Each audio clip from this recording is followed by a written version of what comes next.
Many years ago, in the vibrant sector of Nyamirambo in Kigali, where the neighbors know when you change the curtains in your sitting room, lived a young couple named Mugisha and Uwase Claudine. They were still newly married, less than 1 year in fact, and people used to admire them whenever they walked together to church because Mugisha was tall, dark and responsible, while Claudine was light-skinned, always dressed in Instagram-style clothes, and had that dramatic walk that made everyone turn to look at her. From the outside, people believed theirs was a perfect home, but inside the walls of their apartments in Nyamirambo, Mugisha was slowly discovering that he had married a Gen Z wife who loved her phone more than she loved her home. Claudine could spend 3 hours watching TikTok reels of women dancing with ring lights, but she could not spend 30 minutes in front of a cooking pot. Whenever Mugisha complained, she would roll her eyes and say, "But baby, the world is modern now. Who still wastes time pounding vegetables and stirring beans? That is village life." Whenever his mother, Mama Mugisha, came to visit, she would loudly announce to everyone in the compound that her daughter-in-law was too soft to even boil water for tea. Now, cooking beans was Claudine's worst nightmare. The way beans could sit stubbornly on fire for hours made her furious. Sometimes she would put the pot of beans on the gas, add water, add onions and salt, and then go to the bedroom to scroll through Instagram, only to return much later and find the beans still as hard as pebbles. Then she would complain loudly, even granite is softer than these beans. Why is life punishing me like this? She also hated the smell. She hated the patience it required, and she hated that whenever she cooked it halfway and gave up, Mugisha would look at her with disappointment and say, "Claudine, marriage is not Snapchat filter, it requires effort." One Friday afternoon, after burning beans again because she slept off for 3 hours, Claudine sat on the couch in frustration with her hair bonnet shifted to one side. She was scrolling endlessly on her phone when she stumbled on a video from a Kenyan woman teaching life hacks in the kitchen. The woman on the video said in a confident voice, "Do you know you don't have to waste hours cooking beans? Just add paracetamol tablets and your beans will soften in minutes." Claudine gasped loudly and clapped her hands in excitement as if she had just discovered gold in her backyard. She replayed the video 3 times. So all this suffering has been unnecessary? So all these years my mother was sweating over beans for 3 hours. She didn't know this simple trick? She stood up and paced the living room laughing to herself. Hey God, thank you for social media. See wisdom. Beans with paracetamol. Genius. As she danced around the house celebrating the discovery, their maid Aline, who worked part-time, came in to pick the dirty clothes for washing. Claudine grabbed her hand dramatically. "Aline, from today we are scientists in this kitchen. No more unnecessary stress. We will cook beans like doctors. Just 1 tablet of paracetamol and Viola. Food is ready." Aline stared at her in confusion. "Madam, para is for headache, not for beans." Claudine hissed and shook her head. "You villagers don't understand innovation. That is why you are stuck with charcoal stove. Watch me and learn. My husband will think I went for cooking school in France." Later that evening, when Mugisha returned from work tired, Claudine greeted him with unusual excitement, serving him rice and stew she had ordered secretly from a restaurant. As he ate, she leaned close and whispered with pride, "Baby, I hope you enjoyed the meal. I told you I am improving." Mugisha, who was suspicious of his wife's sudden overconfidence, raised his brow. I hope it is for real this time around and not another way to create disaster like the bitter spinach soup you cooked last week." Claudine slapped his arm playfully and laughed loudly. "Just wait and see. You will be licking the plates." That Saturday morning, Mugisha brought out his precious white shirt and started ironing it with extra extra care because he had invited his boss and 2 colleagues to dinner that evening. It was not just an ordinary dinner. He wanted to prove to his boss that he was not only good at work but also had a stable family life with a wife who could host with pride. As he carefully folded the shirt over, he called his wife. Claudine, this dinner is important for me. My boss, Mr. Ndiyashimiye, is a serious man. He values family. If he eats here and sees that we are responsible, it will help my chances for a promotion. Claudine, who was lying on the couch scrolling through her phone, barely looked up. Don't worry, baby. By the time they eat my beans tonight, they will promote you to manager immediately. Mugisha looked at her suspiciously. Beans? Are you sure you can handle that? Claudine sat up, quickly shining with confidence. Trust me, I have a new method. When you taste it, you will all clap for me.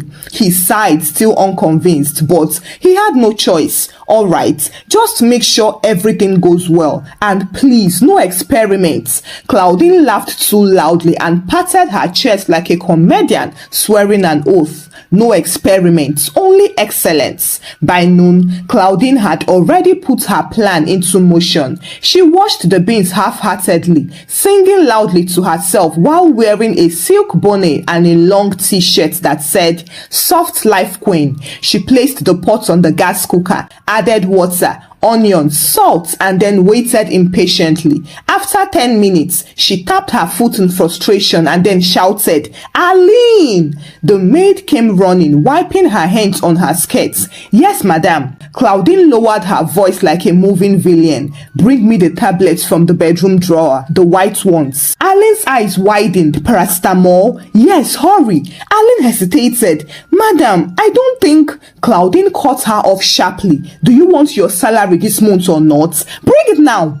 The poor maid rushed off and returned with a strip of tablets. Claudine broke 12 tablets, crushed them on a small plate with a spoon, and smiled triumphantly. "See how I will shock Kigali today." She poured the powder into the bubbling beans, stirred it proudly, and covered the pot. Within minutes, the beans that usually took hours began to soften. Claudine clapped her hands in victory, shouting, "Yes, it worked! From today, call me Chef Dr. Uwase Claudine." Aline stared at her in disbelief. "Madam, but what if it is not safe?" Claudine waved her hand dismissively. "You villagers fear too much. Do you know how many people swallow paracetamol every day? It's just medicine. Now it is medicine beans. This is innovation." By late afternoon, the house was busy with preparation. Claudine wore a bright red dress and a wig that made her look as if she was going for a fashion show. She arranged the table with plates she had borrowed from Mama Keza next door and forced Aline to sweep the corridor 3 times. Mugisha returned from the barber shop, looked around and was impressed with the setup. Claudine, this is good. Just make sure the food matches the decoration." Claudine leaned on the doorway dramatically, batting her lashes. "Baby, when your boss eats my beans, he will ask you to take his seat at the office on Monday."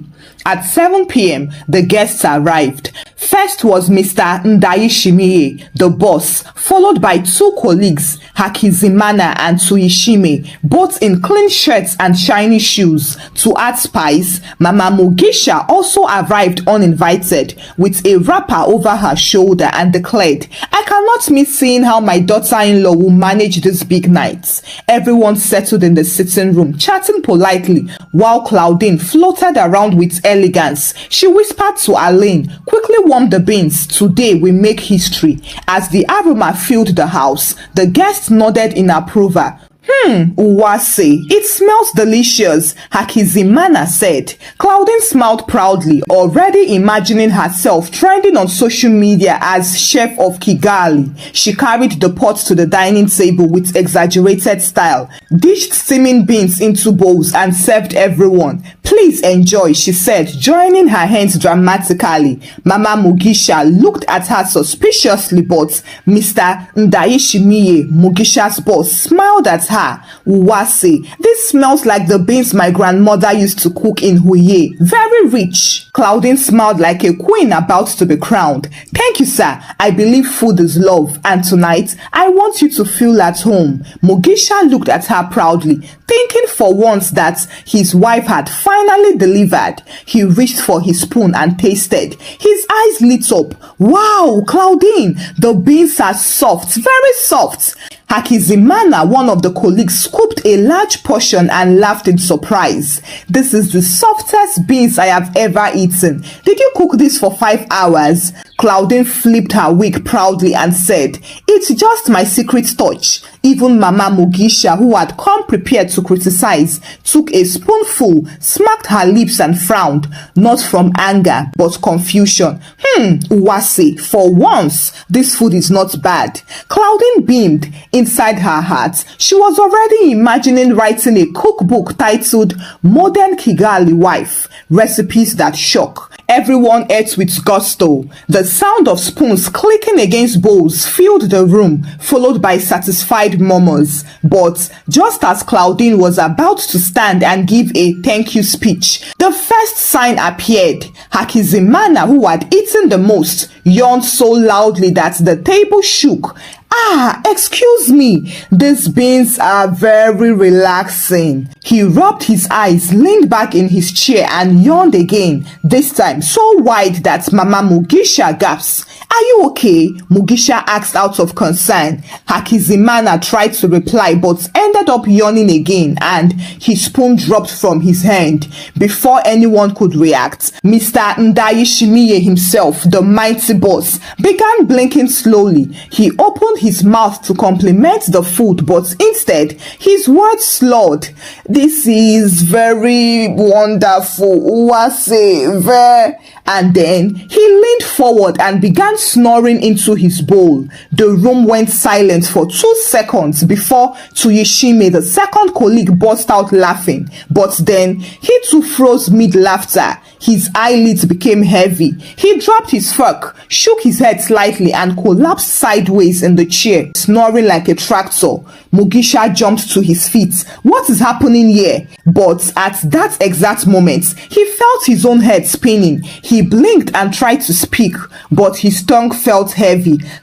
Claudine, what did you put into this?" And with that, his body slumped and his head landed on the plastic flower vase. Mama Mugisha screamed and stood up so fast that her chair toppled backward. "Jesu Christo, they are dying! Uwase has poisoned us." She tried to run, but then she yawned so loudly that even the neighbors outside heard. Her eyes rolled back and she collapsed onto the floor with her wrapper flying open dramatically.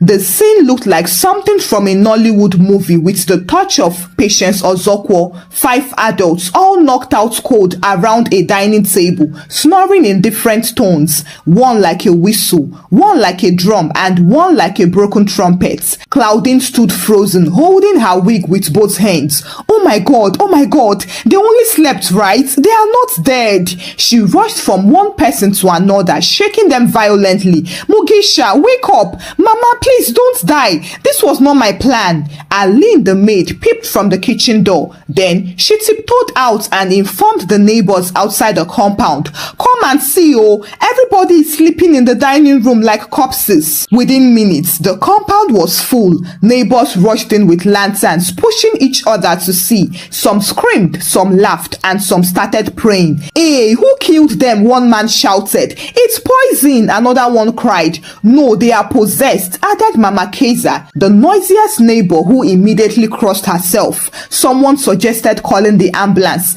Another shouted for the police, and soon the small road outside the house was blocked with motorcycles and curious strangers. Meanwhile, Claudine, who was sweating and panicking, kept crying. "I don't know what happened. It was just beans they ate." But nobody believed her. Mama Keza pointed at her dramatically and shouted, "Liar, you poisoned your your husband to collect his inheritance? By this time, the ambulance finally arrived. The guests were carried out one by one, still snoring. People followed the stretchers, shaking their heads and saying, "Did you see how the boss fell face flat into the beans? That Uwase girl is dangerous. Imagine, 7 beans like sleeping pills. They should check her background. Maybe she's not even from a good family." Claudine climbed into the ambulance, still crying, and as the siren disappeared into the night, Kigali was vibrating with only one story. A woman cooked beans and the entire dinner table collapsed. The ambulance arrived at Kigali Central Hospital and nurses rushed out with stretchers. Inside the compound, the scene had been confusing, but in the hospital, it became a full-blown spectacle. Neighbors had followed the ambulance on borders, chattering loudly, and by the time Mugisha, his boss, his colleagues, and Mama Mugisha were rolled in, there were already over 50 people gathered at the emergency entrance, whispering like bees in a hive. "Hey, you see how they were snoring like cows?" One man told the crowd, shaking his head. "I think she cooked the beans with juju." Another person added quickly, "No, this is not ordinary juju. This is Kigali version of Sleeping Beauty. How can all of them collapse together?" Inside the hospital, the doctors and nurses worked frantically, giving IV drips and running quick tests. Claudine, who had been forced to wait outside, was pacing the hallway, pulling her wig and biting her nails until her red lipstick smeared across her face. She kept shouting, "Doctor, please tell me it's not poison. It was just beans. I swear it was just beans." Finally, after 2 hours of panic, the family doctor, Mr. Musoni, stepped out holding a clipboard. The entire hallway went silent as if someone pressed a pause button. He cleared his throat slowly and said, "They are stable. Nobody has died. But I need to ask, who cooked the beans they ate?" Everyone turned to Claudine. She raised her trembling hand like a guilty schoolgirl. "Me, doctor, it was me." The doctor adjusted his glasses, looking both shocked and amused. "Then, can you explain why the beans contained paracetamol powder?" The crowd gasped in unison. "Paracetamol?" Mama Keza, who had followed from the compound, clapped her hands loudly. "I said it! So she's cooking medicine instead of food?" Claudine's legs nearly gave way. She opened her mouth to explain, but nothing came out. She stammered, I just wanted to cook faster." She rushed into the ward and heaved a sigh of relief when she saw the sleeping people already awake on their beds. Mugisha sat up weakly but angrily. "Claudine, are you mad? You cooked beans with medicine. You nearly killed my boss, my colleagues, my own mother, all because you are too lazy to cook properly." His boss, who was still dizzy but conscious, groaned from the next boss. "Mugisha, if I lose my memory because of your wife's pharmacy beans, you will lose your job." Mama Mugisha held her IV up dramatically and tried to rise, shouting, "I warned you. This girl was never a wife material. Look at me, a whole mother-in-law nearly buried because of beans and tablets." The nurses rushed to push her back down, but she refused, pointing at Claudine with shaking hands. "Uwase Claudine, you want to inherit my son early, eh? You want to kill us one by one until only you remain to chop life?" Outside, the gossip exploded. The news traveled so fast that by morning, Kigali WhatsApp groups were flooded with memes. Some called it the Great Beans Massacre. Others nicknamed Claudine Madam Pharmacy Kitchen. When Claudine heard the mockery, she covered her face with her scarf and sighed, "Oh God, this is the end of me." But the humiliation was just beginning. By the time Mugisha's extended family arrived at the hospital, the corridor turned into a theater of blame. Aunties pointed fingers. Uncles shouted, and one elder uncle even said, "This is not a wife. This is an assassin in high heels." Claudine tried to defend herself. "I only saw it on social media. They said paracetamol makes beans soft." Immediately, Mama Mugisha clapped her hands loudly. "So because strangers on TikTok told you, you will use us as experiments? Are we goats? Are we laboratory rats?" The entire world erupted in laughter mixed with anger. Even the patients in nearby beds turned to watch the drama. The following night, when the family was finally discharged, Mugisha refused to speak to Claudine on the way home. He walked ahead stiffly with his hands in his pockets, while Claudine followed behind with swollen eyes. Neighbors lined up by the compound gate, pretending to sweep or fetch water just to watch their return. One man whispered loudly, "Is this not the Beans medicine wife?" Another one said, "Yes, so that is her. Be careful, don't eat anything she gives you. Even her chewing gum may contain injections." The compound burst into laughter. Claudine rushed inside humiliated, while Mugisha stood at the door and said coldly, "From today, I don't want to smell beans in this house again." By Monday morning, the news had spread across Kigali faster than a border on a downhill slope. By midday, it had reached shops, offices, and even churches. Claudine's paracetamol beans was no longer a family secret. It had become a public scandal. Everywhere Mugisha went, people gave him pitying looks. At the office, two colleagues whispered loudly, making sure he could hear. "Hey, my brother, you are lucky you are still alive," one said. The other one shook his head dramatically. "If my wife cooked beans with Panadol, I would call the police immediately. That is attempted murder." Even Mugisha's boss, Mr. Ndaishimiye, who had collapsed into his beans bowl, avoided eye contact. When he finally spoke, his words were blunt. "Mugisha, you must control your house. If you cannot survive your wife's cooking, how will you survive in a management position?" Mugisha felt his heart sink. He realized that what Claudine had done was not just foolishness, it had endangered his career. Back at home, things were worse. Mama Mugisha had not calmed down since the hospital incident. She spent the entire day moving from one neighbor's veranda to another, retelling the story with more spice each time. "Do you know I nearly died in my son's house?" she announced loudly under a mango tree where 5 women gathered. "This girl cooked beans with paracetamol. Yes, when I opened my eyes in the hospital, I thought I was already in heaven." The women gasped, then burst into laughter. One added, "Ah, this Uwase is something else. Next time, she will cook stew with cough syrup." By evening, the whole compound had given Claudine new nicknames: Madam Pharmacy Beans, Nurse Without License, and Doctor of Sleeping Kitchen. Claudine tried to act as if she didn't care, but deep inside, she was burning with shame.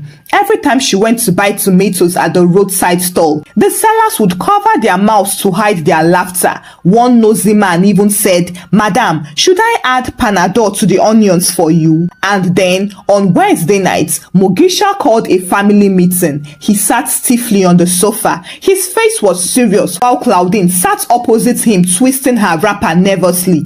Mama Mugisha sat in the middle, fanning herself dramatically. Mugisha began, "Claudine, I gave you one simple responsibility: to cook for the family. Instead, you nearly killed us. I lost respect at work. My boss is angry, and now the whole city is laughing at me." Claudine tried to interrupt. Her voice was trembling. "Baby, I am sorry. I didn't mean to hurt anyone. I only wanted to cook faster." Mama Mugisha slapped her thighs and shouted, "Shut up! Do you think marriage is TikTok? Cooking is patience. Beans is patience. You wanted soft life. Now see your life." Tears filled Claudine's eyes. "Mama, please, forgive me." "Forgive you?" Mama Claudine pointed at her dramatically. "If you want fast food, buy chapati on the street. Don't turn your husband's house into a pharmacy." Unfortunately, the gossip continued to spread outside the house. One evening, Mugisha returned from work to find a small crowd gathered at the compound gate, laughing loudly as a storyteller acted out the dinner scene. Then the boss put spoon in his mouth and bam, he started snoring. The man said, falling to the ground for dramatic effect. The crowd roared with laughter. When they saw Mugisha approaching, they scattered like guilty children, leaving him fuming with embarrassment. Inside, Claudine was lying on the couch. Her face was swollen from crying. She sat up quickly, hoping to apologize again, but Mugisha raised his hand. "Enough, Claudine. From today, you will not cook at all in this house until I say so. Even if it is boiling water, Aline will handle it." Claudine's lips trembled. So you don't trust me anymore? He looked at her coldly. Trust you? Claudine, you turned a simple dinner into hospital admission. If I trust you again, I will die young. That night, Claudine lay awake, staring at the ceiling and replaying every moment. She thought about the video that misled her, about how confident she had felt, and about how quickly her confidence had turned into public disgrace. She had bruised her husband's pride, destroyed her reputation, and become an object of mockery in Kigali. And she didn't know when it would end, because just the previous day, she had gone to the market when a pepper seller shouted, "Madam Pharmacy, do you want pepper or Panadol?" The next day, Aline the maid prepared every meal while Claudine sat in a corner of the living room pretending to read a magazine she didn't understand. One night, Mugisha finally broke the silence. "Claudine, I need space. I cannot breathe in this house anymore. Everywhere I turn, I remember that disgrace." Claudine's heart dropped. "What are you saying?" "I am moving to my brother's house for now," he said. "I need peace. My boss almost sacked me because of you. The whole neighborhood still mocks me. You don't understand what you have done." Claudine grabbed his hand and begged, "Mugisha, please, don't go. I will change, I promise. No more shortcuts, no more experiments." But he turned away coldly. "It is too late. I don't trust you again." With that, he walked out, leaving Claudine crumpled on the floor and hugging the pillow as if it could stop her world from falling apart. The next Sunday at church, the humiliation reached its peak. Claudine entered quietly, covering her head with a scarf, hoping to blend into the crowd. But halfway through the sermon, the pastor made an announcement. "Brethren, we must pray against ignorance in our homes. We must pray against wives who will turn their husbands into hospital patients with careless experiments." The crowd laughed knowingly and turned to look at Claudine, who wished the ground would open and swallow her. One woman exclaimed loudly, "Amen, Pastor! Deliver our men from paracetamol beans." By the time the service ended, nobody sat near her. Even the women who usually gossiped with her at the back bench kept their distance. And so, Claudine left quickly, burning with shame. At home, things worsened. Mama Mugisha returned from her sister's house dragging a small box. "Claudine, listen to me. I have spoken with the family elders. They say if you don't change, they will advise my son to find peace elsewhere. A woman who cannot cook ordinary beans is a danger to her husband." Claudine fell to her knees, crying uncontrollably. "Mama, please, I beg you. I will never do such a thing again. I was only trying to impress." Mama Mugisha raised her hand dramatically. "Impress who? You nearly impressed us into the grave. You think marriage is comedy skits? No, my daughter, marriage is responsibility." From then on, Claudine became a ghost of herself. She avoided the markets, avoided neighbors, and even avoided phone calls from her family back in Huye. The shame had eaten deep into her bones. But that was not even all. One afternoon, she heard laughter outside the compound and peeped through the window. That was when she saw a new poster plastered on the wall by the gates, created by mischievous neighbors. Public notice: beware, this compound once served beans with paracetamol. Eat at your own risk. Children and passers-by laughed so hard that they rolled on the ground. Claudine sank to the floor, covering her ears. Then, one evening, Mugisha returned briefly with a letter from his office. His face was horrific. "Claudine, I have been demoted. My boss said he cannot trust me to host clients anymore. He said even my house is not safe." Claudine gasped. No, it's my fault. I have destroyed you." Mugisha shook his head sadly. "Not just me. You destroyed us. You turned our name into a joke in the whole city, and now we must carry this cross together." That night, as Claudine lay in bed, she made a vow to herself. "Never again will I follow shortcuts. Never again will I trade patience for anything. I would rather eat raw beans than to cook with poison." Thank you for watching the story. Kindly share your thoughts about the story with me in the comment section. What lessons did you learn from the story? Share the story out with your loved ones and give the story a thumbs up. Subscribe to this channel if you've not done so by now. Until I bring another story your way. Bye.